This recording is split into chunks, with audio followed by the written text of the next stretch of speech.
Welcome back to DPReview TV viewers. It's Chris Nichols here. And Jordan Drake here. And we have some exciting news we want to talk about. Breaking news. Yes, breaking news. There's a pre-announcement for the brand new Panasonic GH6, which we know is coming out sometime this year. Yes. Yeah. And there's some interesting specs. Now, we don't know a lot, but we want to talk about what we do know today. We also want to talk about what we don't know and what we're kind of hoping we're going to see, right? Absolutely. And, you know, I think the exciting thing about this too, Jordan, it's been a while since we've had a high-end video camera from Panasonic. You know, kind of like a new breaking model. The GH5S was quite a few years ago. Yeah. We do have the GH5 too. We got our hands on that, and it's a great camera. You should check out our review there. Just went live. But it's more of an update on an older system, right? The GH6 has potential to be groundbreaking. So the first thing we're really excited about is that we have a brand new processing engine in this camera. That's always good because we've seen with other models, that means new improvements to technology, better firmware updates going forward in the future. It just kind of future-proofs the camera. But also, even more exciting, we have a brand new sensor. And this is really cool because I feel like, you know, Jordan, we've been stuck with 20 megapixel micro four thirds sensors for a long time. Like my entire adult life. Which is a long time, right? So this is a big update. Now, I know as a photographer, I'm going to appreciate having more megapixels because I know everybody on the forum is like, oh, micro four thirds, 20 megapixels. Bleh. So this will be a nice step up, and we're thinking it's going to be around 24 megapixels. Now, why do we think that, Jordan? Yeah, so the first video spec they've announced really gives a lot away, and that's that the camera can record 5.7K 10-bit at 60 frames per second. So that lets us know, just based on the shape of a micro four thirds sensor, we're looking around a 24 megapixel imager on this. The other thing that's really impressive is that means this sensor can read out very, very quickly. When we're looking at like the S1H or the S1, when you're shooting in their 5.9K modes, that drops you down to a maximum of 30 frames per second. So very quick readout. That's very exciting. Yeah, that's very impressive. And that brings us to the third thing that we know. This camera shoots 4K at 120 frames per second, 10-bit. I mean, that's very demanding. Another great thing is that this is in their HFR mode, high frame rate mode, which typically records audio. So that's also going to be very cool. So at the price point this camera is going to be at, this is incredibly impressive. I mean, A7S III, Canon R5, these cameras do it as well, but they're way more expensive. Yeah, they're saying it's going to be around $2,500 US. Substantially less than, like you mentioned, an A7S III or a Canon R5, especially a Sony A1. So that means if you're okay working with the smaller sensor of micro four thirds, you can get extremely impressive video capabilities for less money. Now, what about just your typical meat and potatoes recording modes? Well, we do know that the GH6 can shoot 4K, 10-bit, 422. It can do that to 60 frames per second, and it can do that in cinema 4K modes without any sort of record time limit. So that implies that there's not going to be any overheating problems in that mode, and you should just be able to shoot till your card is full. So that's not a lot of specs to go off of, but it really kind of lets us know what Panasonic is targeting this camera at. For starters, it's going to oversample its 4K video, unlike something like the Sony A7S III, where they went to a really low resolution sensor in order to be able to read it out quite quickly. That means we're going to get probably very detailed 4K video out of this camera. It's also going to give it a nice niche, because you look at something like the Panasonic S1H, sure, it can shoot 5.9K video, but if you want to go to 4K 60, you're going to crop into your footage. That hopefully won't be the case with this camera.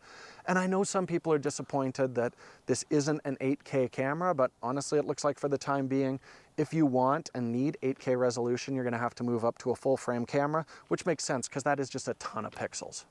Okay, Jordan, so that's the stuff that we do know, but what kind of stuff do we not know that we're kind of guessing about? Well, the biggest one by far is just the readout speed on that. And we're going to know very soon once they tell us if there's a crop in the 4K 120 or not. Right. If there isn't, then yeah, this is an incredibly impressive fast reading out sensor, which is really what we're hoping for. That should be one of the main advantages of micro four thirds. Smaller chip, you should be able to read it out quicker. Now, another thing we don't know about those modes, for example, we know that 4K 60, it can do an unlimited record time, but what about the 5.7?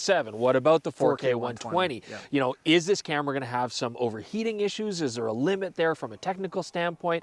We actually don't know much about the body of this camera, right? We don't know the EVF. We don't know what kind of screen it's going to have. Is it going to be articulated?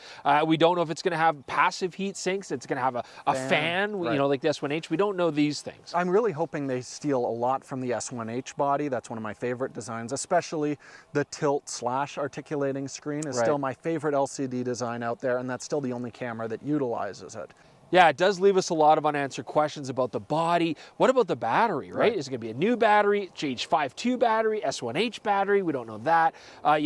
Is it going to have the same stabilizer unit as the GH5 or something better?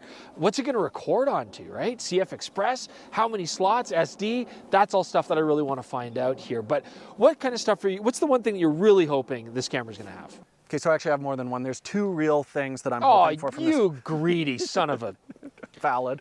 The first thing, because we're talking about Panasonic, I do definitely want to see improvements to the autofocus. Now, when we were testing the GH5 at 4K 60, it did a fantastic job. So I'm hoping they'll find a way with the faster readout on this sensor to also improve 24 and 30 frames per second. So they're every bit as usable as the faster frame rates.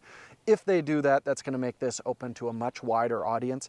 The other thing there's no mention of is RAW, and that was something I found really missing from the GH5 so I'm hoping that we'll get external support at least for ProRes RAW and even Blackmagic B-RAW with their recorders.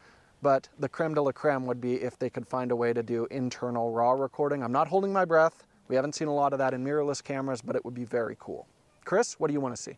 Well, Jordan, I'm going to be gracious. I'm not as greedy as you are, and I simply want to see what Panasonic can do with this brand new sensor, because if it has a really fast readout like is implied with this platform, that could open up a lot for photography. I mean, first off, I want to see fast frame rates in silent shutter mode with, minimal rolling shutter. That'd be great for sports, action, and wildlife. If this camera could push 30 or 60 frames per second, that would be pretty amazing. But I also really want to see Panasonic maybe move into this computational photography in larger sensors that we've kind of been talking about here. Olympus has a lot of fun stuff like live ND, handheld high res, shooting modes. I'd really like to see Panasonic start to mimic some of that, or maybe even push it further. They've had things like post focus and being able to buffer your shots, but they can go further with this. I want to see stuff like our smartphone does. People complain about high noise on these small sensors, but if we start combining multiple images, for example, we can start to mitigate a lot of those issues. So I want to see that. Best shot selector modes. I mean, we could go on and on and on. Let's see what they do. So Chris, the last cool piece of information in this press release is there's a new lens coming, and the 10-25 f1.7 is one of my favorite video lenses ever, and it looks like it's going to see a little baby sister that's exactly the same size, hopefully. They're saying it'll actually fit in a follow focus setup that you've already set up for the 10-25, so that makes me think a few things. It's going to be a fairly manageable size, but also it'll hopefully have a focus clutch, still be breathing corrected like the 10-25, and on a longer lens like this, it would be amazing if it was parfocal, but we'll have to see, and we have no idea what kind of price that's going to be at. But a very exciting video lens.